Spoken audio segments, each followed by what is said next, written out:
I mean, for Bitcoin, still kind of stagnant, still around 29,300. You know, everyone's waiting for the next leg up, right? But this is what's happening right now. When you zoom out and you look at what has happened before and where we are now, perfectly healthy, and we have a long way to go up there. And in terms of, you know, macro view, I mean, just look at it, very similar to some of the previous bottoms. It's not identical, but you could see during those bottoms, yes, we had some horrific times, and then we started recovering, and then we get better days. And as we get closer and closer to having an event, we will have better days for sure. I wanted to put out a quick video about what's going on with Bitcoin. Right now, Bitcoin is right below 30,000 once again, about 29,900. So definitely much better than this morning when it was below 29,000.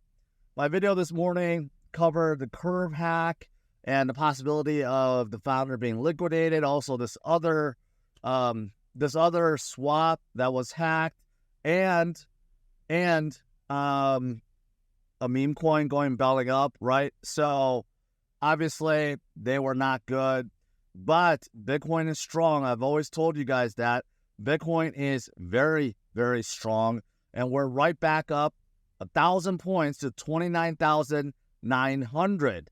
Now, why do we get a resurgence once again? Well, besides Bitcoin being very strong, a couple things were announced today. Number one, Fitch Ratings downgraded the U.S. from AAA to AA+. And of course, whenever credit rating gets downgraded, it's not a good thing. It's not a good sign at all. And this is due to the fact that the U.S. had this debt ceiling crisis and Congress couldn't resolve it until last minute. Okay, that's not good.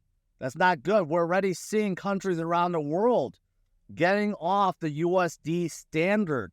And that's the last thing. That's the last thing that the politicians want to see, or the Fed see, because if the credit rating continues to go down and down and down and down, that means other countries are less likely to buy our currency or bonds, which would be very bad. Very, very bad indeed. Keep in mind, this country has enormous amount of debt, and one of the ways to pay back the debt and to keep going is to sell more bonds. And if we can't sell more bonds, we can't repay back the bonds that were already issued, and we can't cover the interest on them as well. As a country, we don't want to see credit rating go down. But it did happen today, and I do think that contributed to Bitcoin's price going up, because a lot of people are realizing, well, maybe USD isn't so good to be holding. U.S. government bonds and notes are not so good to be holding. Let's hold something better, like Bitcoin. But that's not all. Guess who announced that he was going to buy more Bitcoin? Of course, that would be Michael Saylor of Microstrategy. They didn't announce specifically they were going to buy a lot more Bitcoin, but they hinted it for sure. So Microstrategy came out saying that they're looking to sell $750 million worth of equity for things that they want to buy, including Bitcoin, right? So that could be another $750 million, like $750 million injection coming into Bitcoin. Michael Saylor, the Ultra Bull, continues to buy more and more and more and more and more Bitcoins, right? So obviously that is also pretty positive. Okay. But you know what? Speaking of Bitcoin, now Bloomberg thinks that the chance of a Bitcoin spot ETF, the percentage chance of one getting approved is now 65%. Okay. It was 50%. Now they think it's 65%. Okay. Gary Gensler downplaying his role at the SEC. I don't quite get this commission's tactical approval of Coinbase Bitcoin exchange. I don't quite get that. Maybe it's them being the surveillance partner or something. The bottom line is, and let's not forget BlackRock. Okay, BlackRock. So, there's a lot of reasons why, the very first Bitcoin spot ETF will get approved in the U.S. there's like 6 pending. Okay, there's 6 pending, and you got to figure like one. You know what? I take that back. There might be 7 or 8, but you got to figure one of them will get approved, right? And it'll be tremendous. It'll be absolutely tremendous. But you know what? We're not just talking about Bitcoin spot ETF anymore. Now, there's asset managers that follow the SEC Ethereum ETF, Ethereum spot ETFs, okay, which is, I mean, it makes sense because Ethereum is deemed a non-security, right? It's deemed as a commodity. So it makes sense you can have ETFs of Ethereum.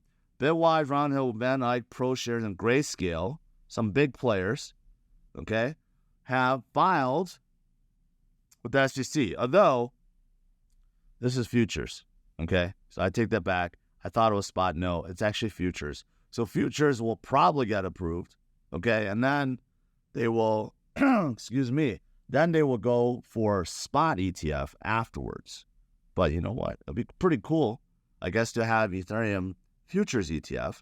Although I would argue, hey, if you're in the space, then you should definitely just buy Ethereum instead, okay? But, you know, after a spot Bitcoin ETF gets approved, then they'll probably file for Ethereum spot ETFs. But going back to the Bitcoin strategy, you know what? Who made this popular? Michael Saylor. Even though Michael Saylor only came in into the market in 2020, right? So he's not really an OG.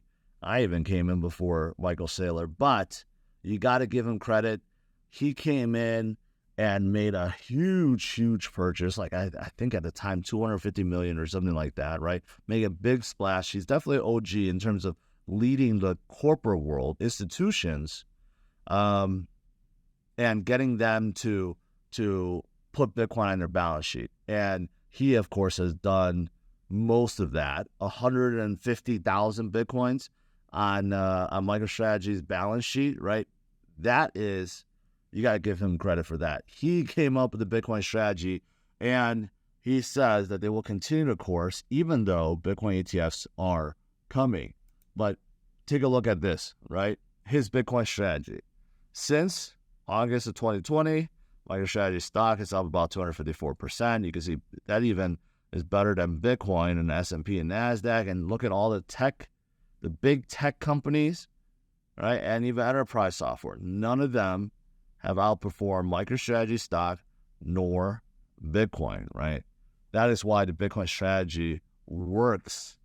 Short-term volatility, you know, from top to bottom, of course, there are periods where Bitcoin strategy may seem like it's not the best one, but when you stretch it out over long periods of time, you'll realize it is the ultimate strategy. And if you go back to 2017 or 2014 or all the way back, you'll see that, yeah, Bitcoin strategy is the one that you want to be in. ETF Race, okay? Not only do we have this, you know, this enthusiasm over Bitcoin spot ETFs, now we're talking about Ethereum ETFs. There's a lot of talks about getting some Ethereum futures ETFs to come out, right? Then that leads to Ethereum spot ETFs.